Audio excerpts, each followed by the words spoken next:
There's a question from Mr. Woolfe for you, Mrs. Infeld. Mr. Woolfe, please go ahead.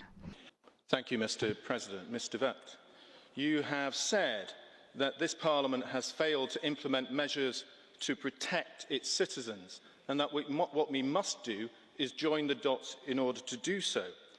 Is somebody such as the former Secretary-General of Interpol, Ronald K. Noble, who understands terrorism on an international stage, someone who's failed to join the dots when he says this about open borders in Europe?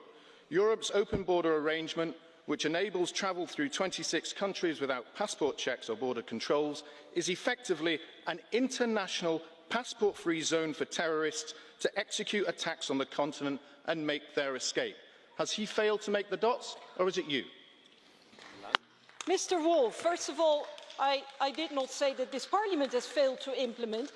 Quite the opposite. I said that we have been passing one legislative measure after the others, and actually, like data retention, it is not being implemented by the member states, and we will have the same problem with the PNR directive. But you cannot deny, and certainly not after the Brussels and the Paris attacks, that so much information on the terrorists was available and it has not been shared. It's been sitting in a drawer and it wasn't used. And whether we're talking about 9/11, Boston, Toulouse, London, Madrid, Brussels, Paris, the killing of Theo van Gogh, Mumbai, in every single case, the terrorists were known to the authorities beforehand, but they failed to share the information. They need to connect the dots. That's what they need to start doing.